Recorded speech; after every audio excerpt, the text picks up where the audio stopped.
Välkomna till den andra dagen av Arkitekturdagarna i Malmö. Mitt namn är Gunilla Kronvall och jag är verksamhetsledare för Sveriges arkitekter på Formdesign Center. Welcome to the Swedish Architecture Days and to a morning on the topic of industrial areas and industrial architecture. I'm pleased to welcome from Italy, with us now to talk about adaptive reuse, Professor Matteo Robiglio. Welcome, Matteo. Hi, Gunilla. Hi, it's good to see you. Please tell us where you are first of all.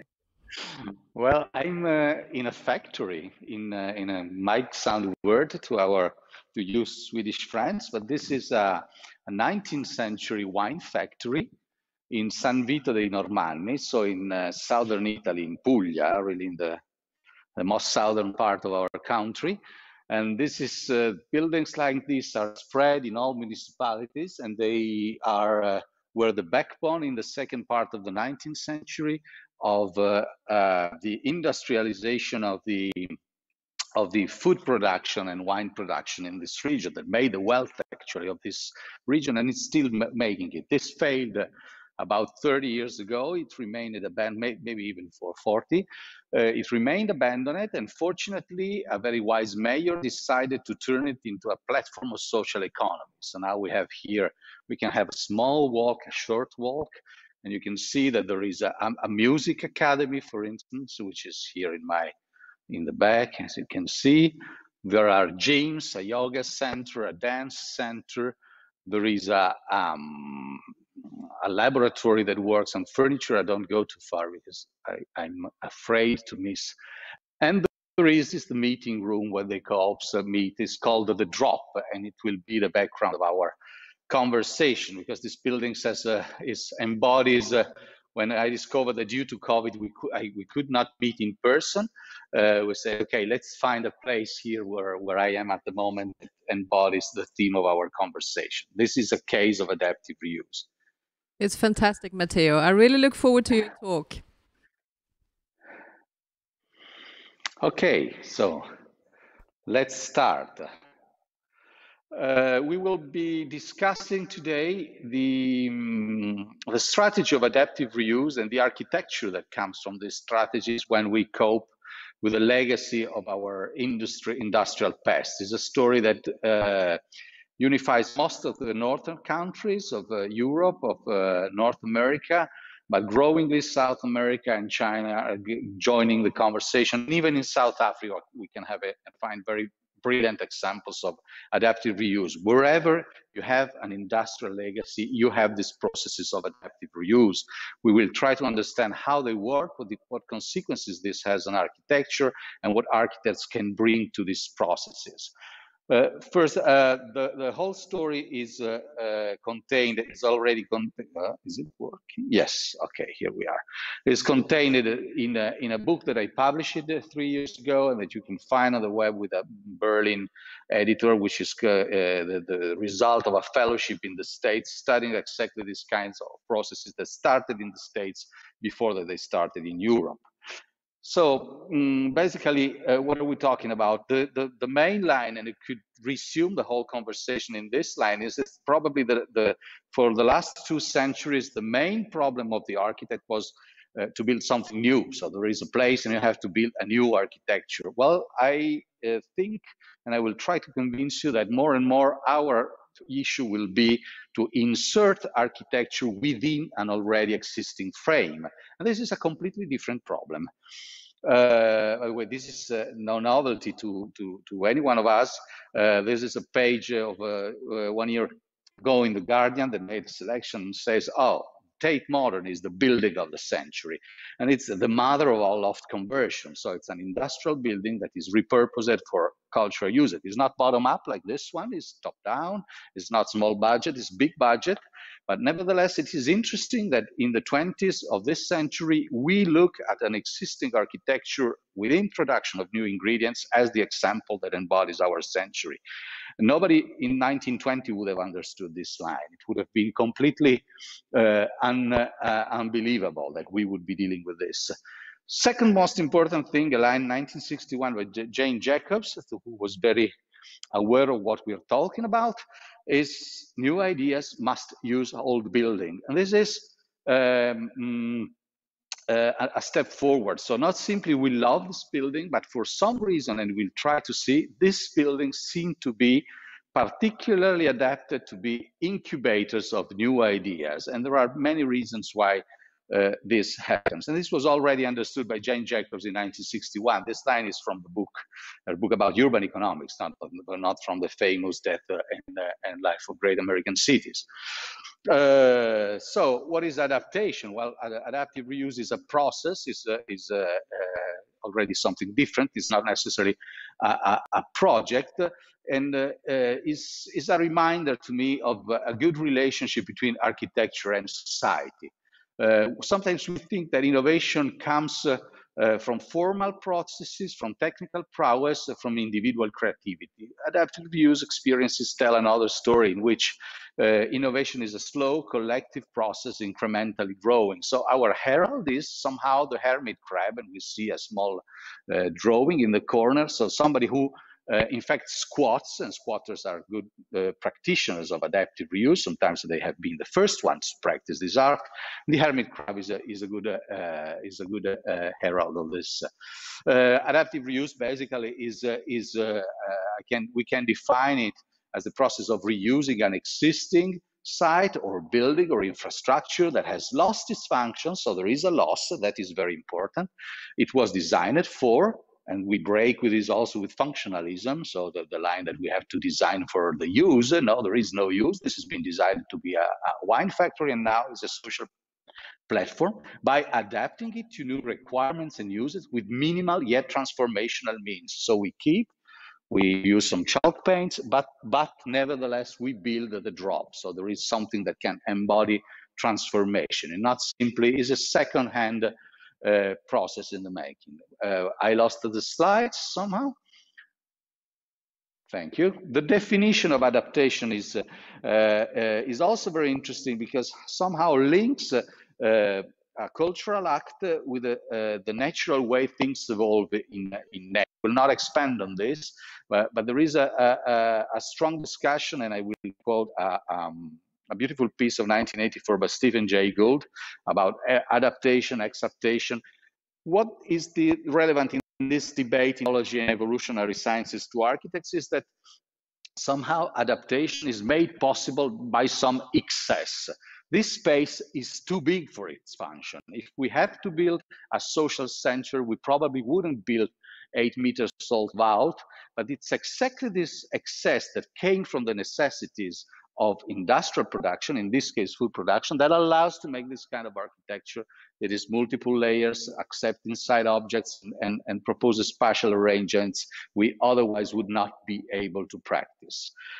And so another line is that we probably have been doing that for most of this history of architecture. So we have been somehow being biased by the 20th century with a constant attention to the novelty, to the new, to the invention of new forms. But what humans have been doing as architects in the past, probably, and this beautiful image of the art arena shows it, is been building within existing architecture, constantly reusing materials, stones, stuff, in a very uncultivated sometimes, or more cultivated way. This is in Rome, everybody probably has seen. This is the reuse of the Teatro Marcelli in a beautiful Piranesi etching. Again, an existing infrastructure that's lost its function and becomes what? Housing by minimal adaptation. So a very opportunistic way of designing. Nothing different from something you can visit.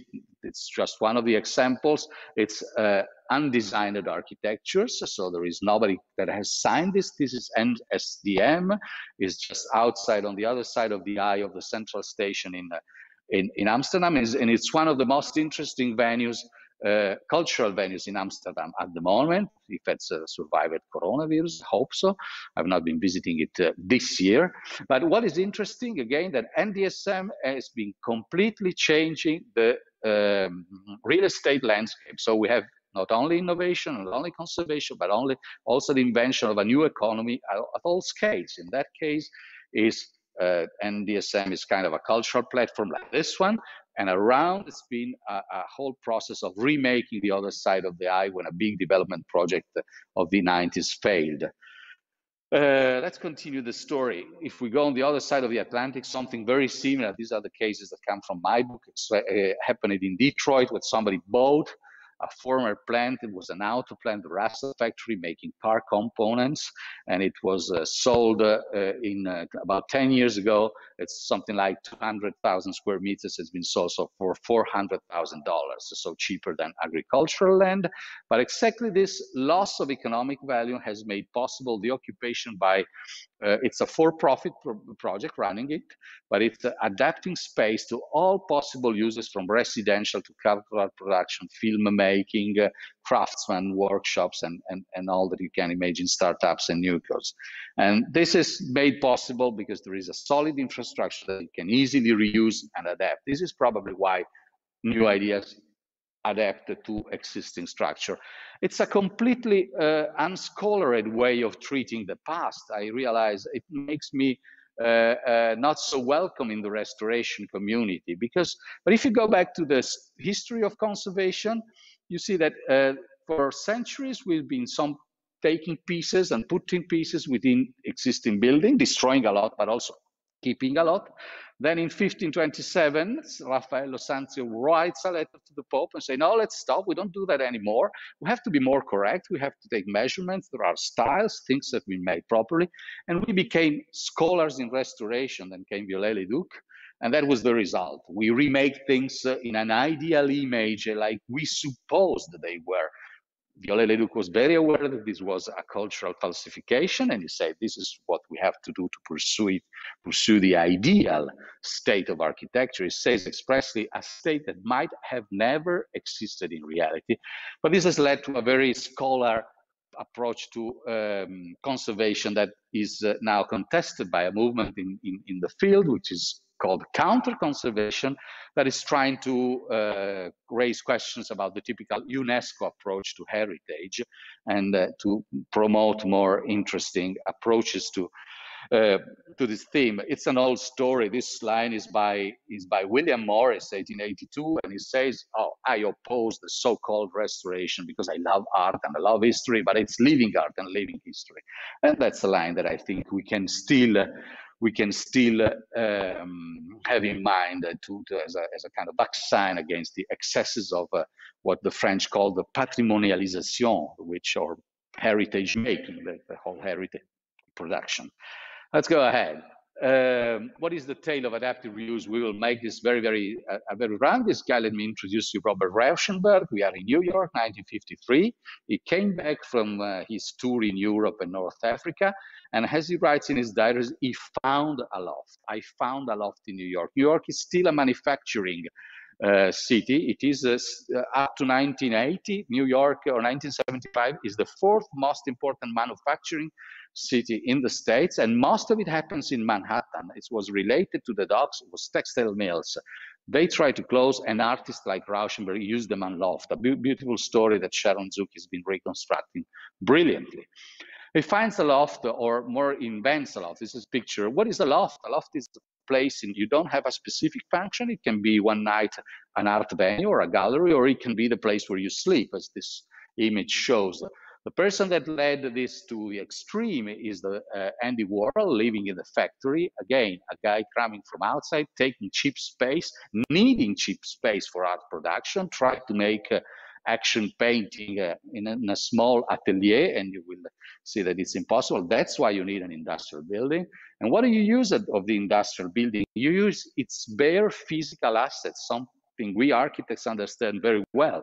The height of the building, the spans, the availability of good light as we have in this space, and the load capacity of the structure. So it's sturdy, there is light, and you don't have anything in the middle, and you can freely arrange space according to your needs.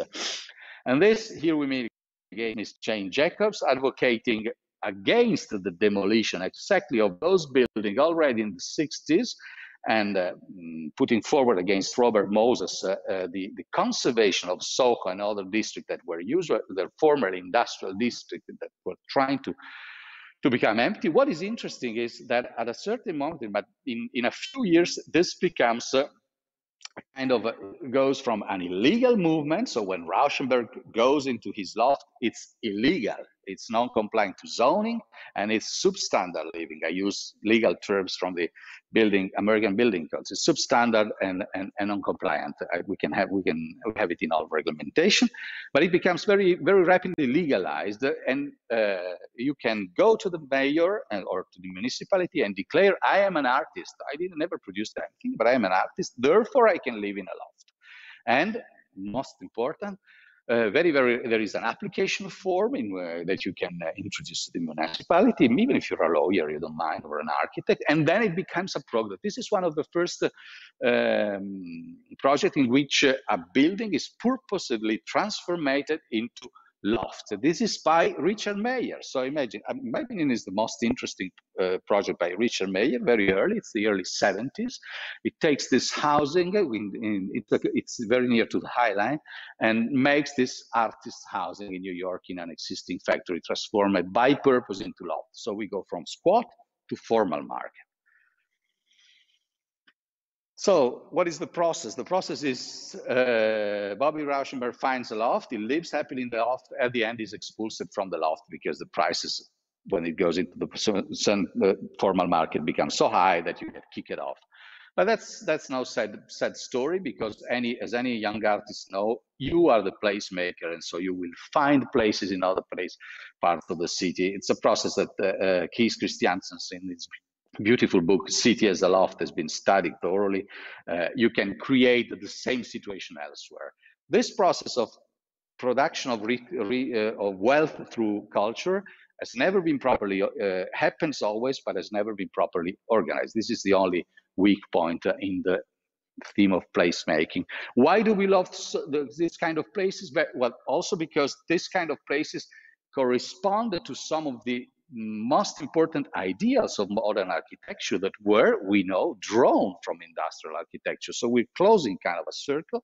This Atelier aux Enfants by Le Corbusier, and you can see the typical ingredients of industrial architecture, especially the small volume with the staircase inserted, which is not much different from our drop. So it's a kind of sub-architecture, which in big architecture, of course, the glazing, the windows, the availability of light, but also the freedom of plan that modern architects were pursuing. This is the Domino House, again by Le Corbusier, that is given by nature somehow in a building that was purposely designed at another scale, like this one, for instance. Why do I call it a social practice? Well, because usually this kind of process starts bottom up. In most cases, start bottom up. So at the opposite of the imagine of the modern Großstadt, this is Ilbersheim, everybody has seen. And this is a story of modern housing that was ended by we all know, by the pre-IGO demolition in 1976 or something like that. And this is an image of that crucial moment in the switch from modern architecture to postmodern condition, according to David Harvey, at least.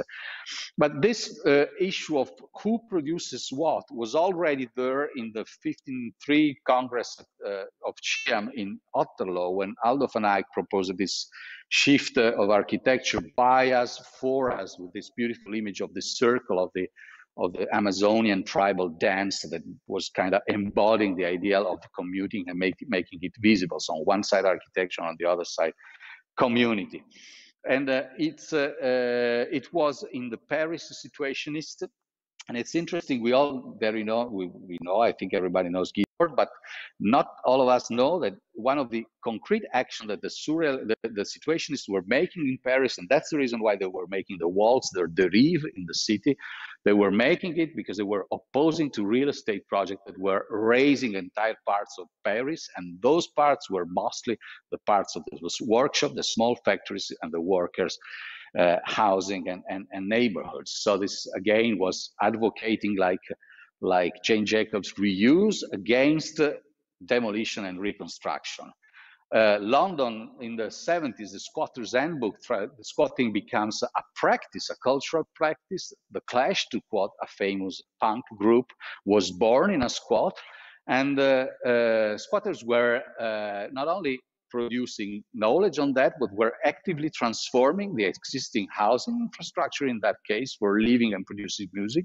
You can play guitar in the basement and you can live in the, and this is a study we made 2 years ago with a PhD student of mine about how Victorian houses were transformed by punk groups of squatters in the 70s and 80s. But what is interesting again, if you take the current real estate map of London, it exactly coincides with the map of squats in the 70s and early 80s. So there is kind of a link.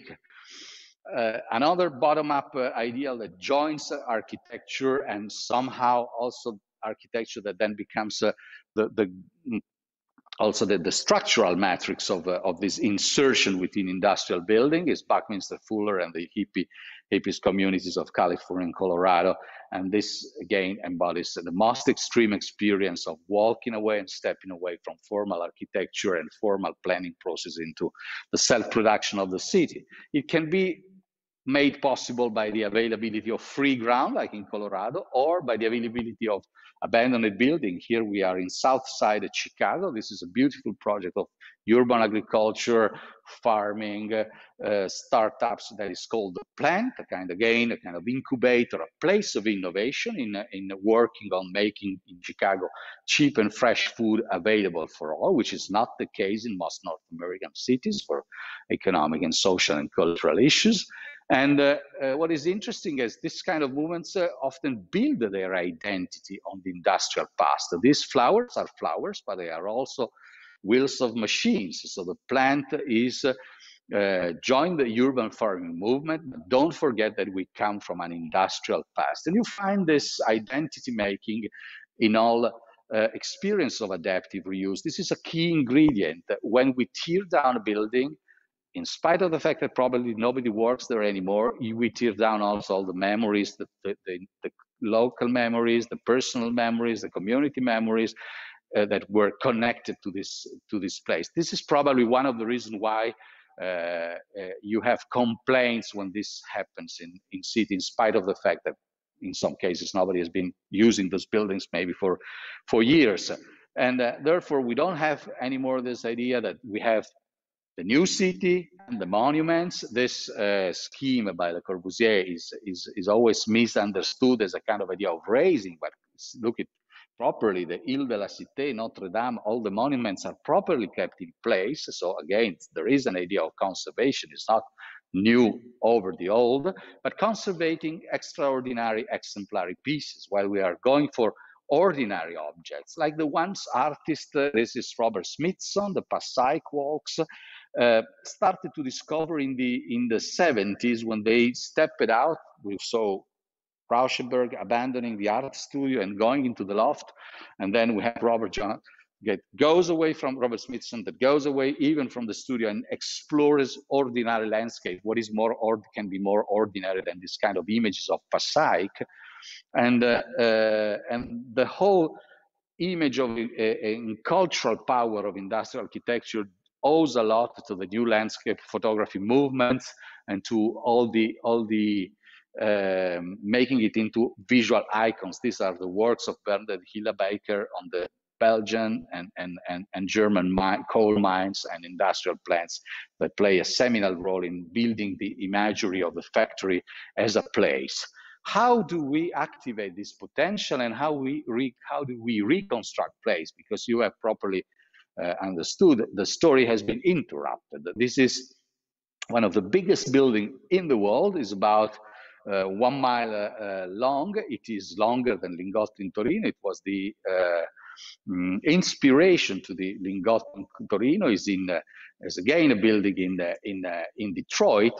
It used to be part of the fort. In fact, it was built by Albert Kahn for Henry Ford, and it's been abandoned since 1956. So sometimes the story goes back, and it's currently under reuse. What is reused materially of this building? As you can see, the grain of the city in this drawing, and you can see also what is the state. But what is interesting, in spite of the fact that the building has been abandoned for more than half a century, when reuse started, engineers were surprised about the quality of the concrete and how the structure was still in place, but also still functioning. So Albert Kahn was actually a good engineer. And when I visited it 3 years ago, it was already colonized by a mixture of activities from high-end luxury flats to more ground level basic production activities, industrial places. Another feature of these spaces is that it can be mixed. They can mix different activities. The loft has become a real estate product and demands exactly the same space that incubators need or social platforms need. It's a very free approach to space. Let's become a little bit more technical. This is a line for the green among us, and it's a line that starts with an article. This comes from an article from an MIT colleague from the late 70s, in which for the first time we start to consider that there is energy within a building. To make this building, not only people have been working, but the energy has been used. Energy is embodied in the structure. If you tear them down, you do not only lose the cultural icon, you also lose the energy inside. And if you make an energy efficient building, you will discover, as the scheme shows already, that the energy that the building will consume in its whole life, it's much less than the energy that it's embodied in its stone and walls. So therefore, if you tear down this building, you throw away more energy than it would have consumed in its whole life cycle. This is a very rational light, more poetic. Architects have many times looked at buildings as ruins. Somehow abandoned and decay, as in this beautiful drawing of Johnson of the Bank of England. The Bank of England was a project, but he was proposing his project as ruins. So this is a way of looking at buildings. So there is a potential in terms of energy, but there is a potential also in terms of poetry and especially imagery. Imagine that Louis Kahn, when he was projecting the Dhaka Parliament, was writing in his diaries, I think, wrapping ruins around buildings. His problem was the windows. He hated the windows. And looking at Roman ruins, he said, okay, let's wrap a huge architecture around my buildings. And potential is a notion that we draw from physics. This is Galileo Galilei explaining to Cosimo de' Medici the notion of potential. It is in real estate, every developer will come, okay, this site has potential, like Capability Brown was making, the famous Lancelot Capability Brown, coming to places always say, oh, there is potential, there is capability. It's a concept that is cross-cultural. So this is Sun Tzu, strategy, 6th century before Christ, I think. And Xing Shi in Chinese are two words that say exactly what we say as actual of a site. There is a situation and there is a kind of field of forces in the ground that the tactician, the strategist must activate. And maybe this is the reason why very rapidly China shifted or inserted ingredient. This is 798 in Beijing. It was a factory built by democratic Germany technicians in the 50s, I think, and it was reused as an art center and opened the way to a huge numbers of new projects of reusing industrial factories and industrial infrastructure. Most of the Olympic Games in Beijing, the Winter Olympic Games 2026, will be hosted by industrial venues that are reused and repurposed. So it's a wave that goes very fast. It demands some conceptualization. This is the only academic slide I show you.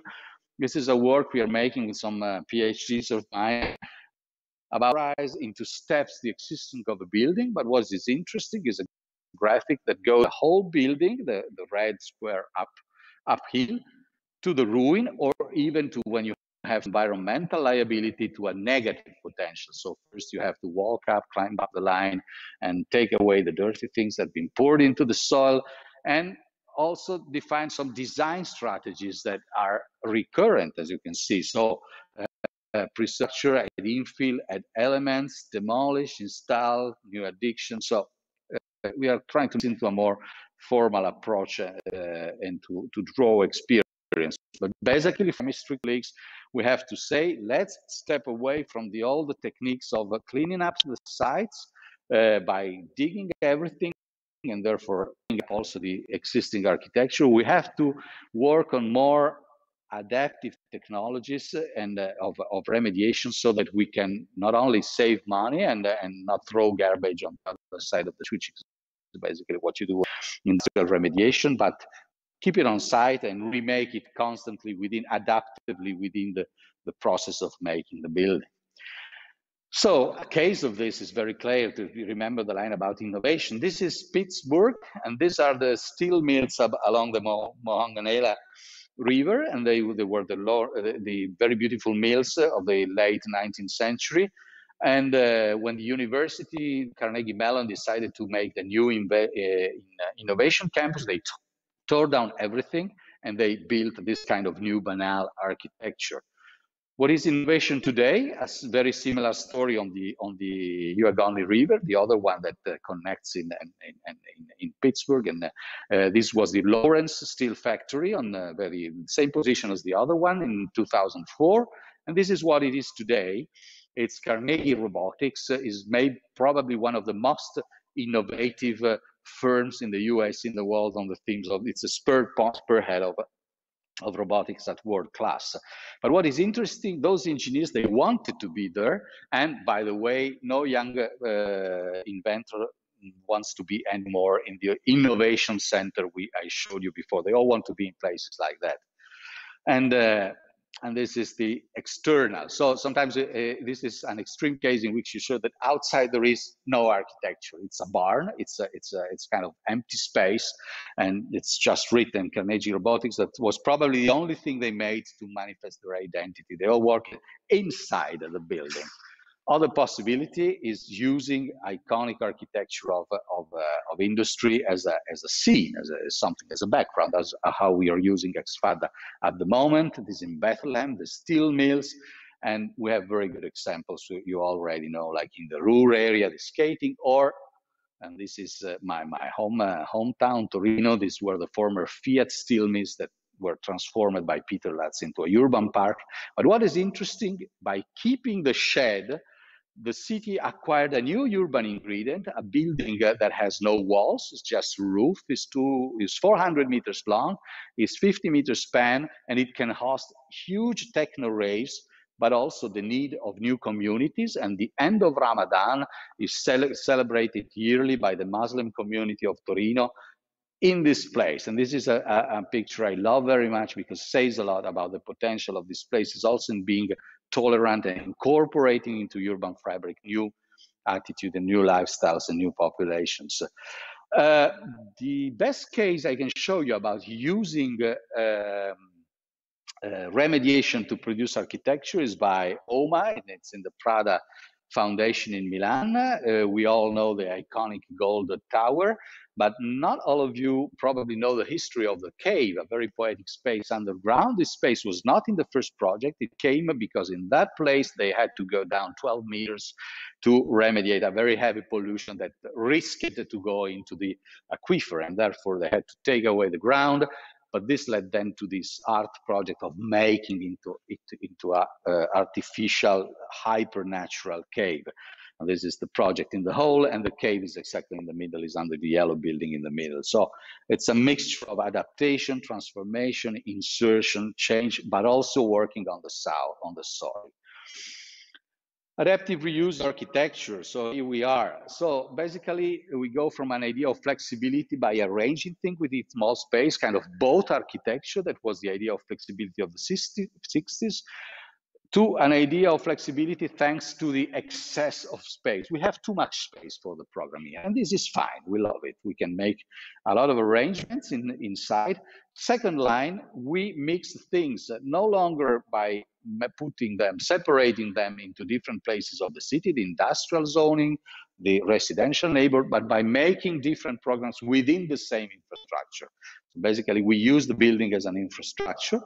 And we insert in two kinds of space, basically, the halls, the places in which you put sub-volumes inside, and what I call the shelves, in which you have more the Lingotto or the Albercam factory I showed you in Detroit, or the Russell factories, in which you have kind of a shelf and you put sub-buildings, like if they were books in a library. And this, again, the architecture has been working a lot on in the past without being very productive, but still lingering in our memories as something poetic. This is a beautiful scheme of the Fan Palace by Cedric Price. We are in the mid-60s in London. It was produced as an art and event space, and this picture shows how the idea was using the Navy halls, the Navy yards, as a potential place. And as we learned, an old Saxon wall, which is loft that comes from the luft, from the air, the space. The second very, very old Saxon wall is Hull. This is also present in Latin, so it's even older, and in Latin is aula. So it's a place in which there is nothing in the middle. There is no pillars. It's a very free space. Was the idea in the Fan Palace, but it's an old presence in the history of architecture. Miss van der Rohe during the war here, thinking about the conventional. This is a collage from 1943. He uses as a background an airplane factory in Massachusetts by Albert Kahn, where he goes from concrete to steel. So he sees this possible potential of a big industrial structure. But this is Westminster Hall. It's from the 13th century. It's an empty space. You still can see it in London.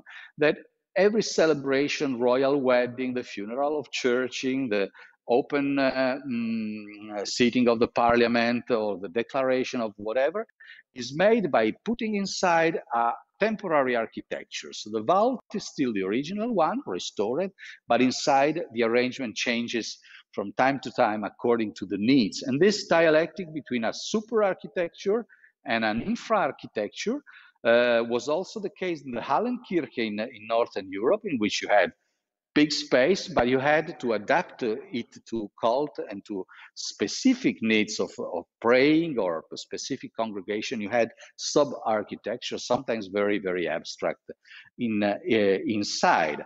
The Christus Palace by Paxton also has the same, this beautiful drawing picture by Nash.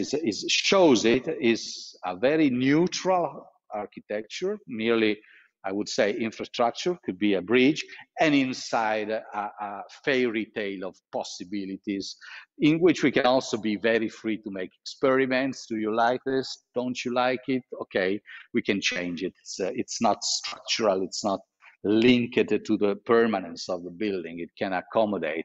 Jona Friedman was working on the similar concept of architecture as infrastructure. That is the other side of thinking architecture of ruin. And this was also in the ideals at the beginning of the 20th century of superposing layers in the city to make circulation and so to make also urban architecture into something infrastructure and overscaled. And this dialect, this is a beauty, an advertising I like very much from 1906 in Life, not an architect's journal. Because one thing that these spaces make possible is to bring together diversity, which is one issue in our societies, and to make possible the coexistence of different styles.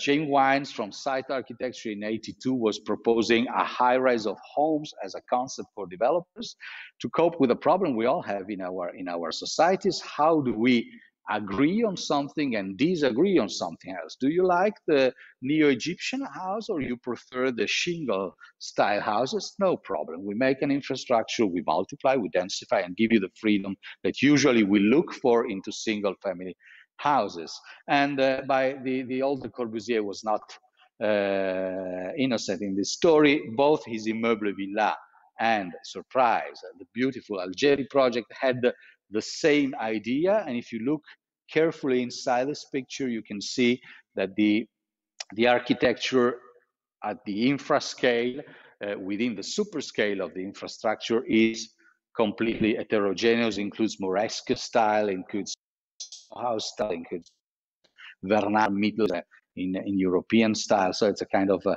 potpourri. Inserting volumes, Renzo Piano in the Falk factories in Milan. We're at the beginning of the 80s for cultural purpose. So this is kind of a shape inserted within. What is interesting in adaptation, we can evolve and change and produce sub-architecture temporary that are perfectly working for the purpose we need at that moment. The acoustic standards that Sopiano was working on for Luigi Nono in this project were absolutely top of the state of the art, but this was used for 1 month in Venice and 1 month in Milan, no more.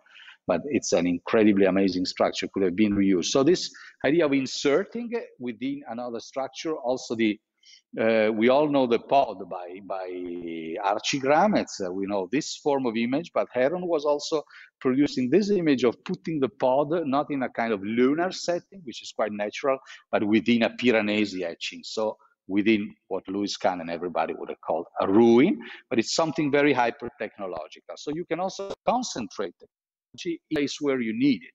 You can concentrate, for instance, heating. You don't have to heat the whole space. You can heat a subspace and make it super performing. You can decide that 20 squares one day in winter and 100 square meters in the summer. You can decide to have a house and to have a laboratory within. This is another experiment by house.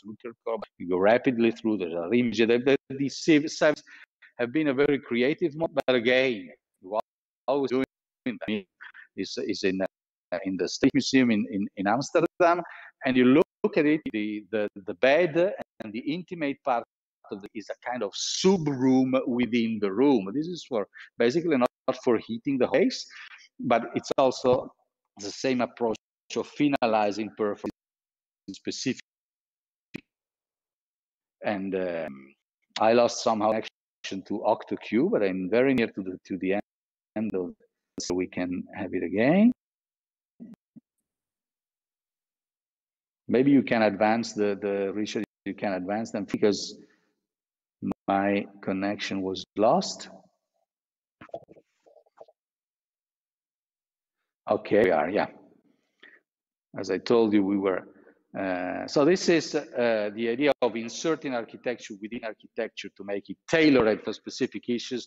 But again, these drawings of this communication drawings from Le Corbusier about the unité d'habitation, a very early concept, shows also the idea that whole units could enter the structure of industrial building, a concept would have been weird in this in the 50s when this drawing was made, this kind of rendering was made, but it's absolutely familiar to us now.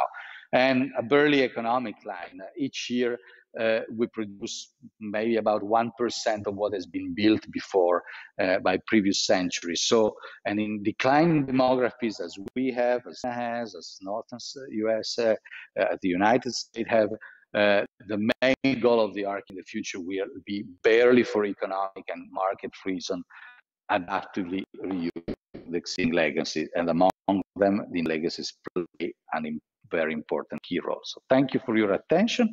I've been fairly near to the time limits that Gunilla set for me. So our will be probably in the future be more and more to rearrange what exists in creative way and with creative communities. Thank you. And thank you so much, Matteo. It's wonderful to hear. The sound at the end was a little bit to and from, but I think we got most of what you said, and your images are fantastic and incredibly inspiring. I only have one concluding question, actually, because I think we get all excited as architects looking at all these possibilities and the background of it, and we want to see more of this. What do you think, who are the key actors to make this happen in terms of the economic world? I mean, the civic leaders, the developers, who are, because at least in Sweden, you know, you talk about this mixture, at least here, yes. There's a lot of talk about rationality. You have developers that focus on housing, building housing. Another one is focusing on offices, and everyone is very specialized. This seems to demand another type of work or actors. Very good question. Thank you, Gunilla, for this. So I think there's been a specialization in the real estate sector that is parallel to what we produce it by planning. So if we plan a city saying here we have industries and here we have residential, we probably will have somebody specializing in making factories and somebody else specializing into making But as I tried to show, there is a huge economic potential. So all the places I have been talking about have become unforeseen economic successes. So my line to developers friend is, have a look at this, because this makes money. Well, basically your line is making money. You're making money by tearing down, remaking and selling. That's okay. But it's okay when demand is mostly quantitative. So when you need space, but we don't have that situation anymore. In Europe, we all basically own some space or have access to some built space, to some living space. So when we want to change, we change because we want more. We want more space, we want more room, but we also want to have iconic places and places that are related to the identity. So there is an economic potential.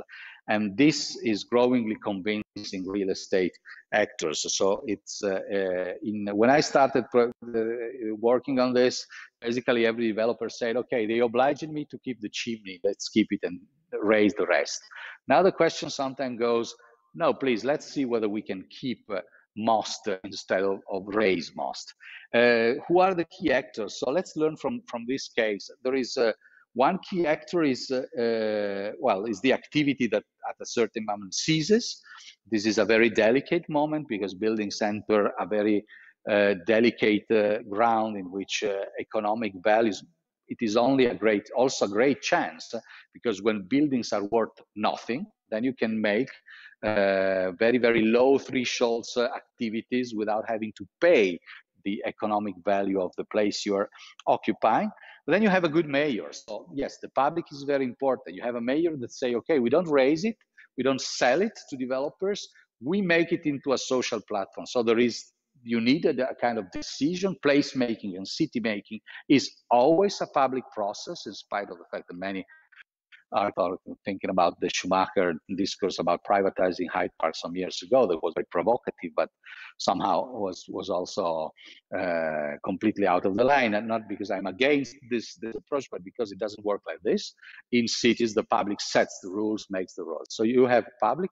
And then an ingredient that's underestimated is the potential of social economy. And we are just entering into making social economy a more structured field. I'm referring to the impact investment reflection, something that is very debated. Some economists are saying, well, we always have been pursuing a model of innovation in which innovation are chips, are robots, is informatic, but basically innovation is always socio-technical, and therefore the whole side of cultural production, care, activities, welcoming and self-expression and using free time is a huge economic sector. And therefore, these places can be infrastructure. So you have all the ingredients in place. Yes. Fantastic, Matteo. We've really enjoyed listening to you talk from the wonderful space where you are as well. And we've enjoyed all your... I'm glad.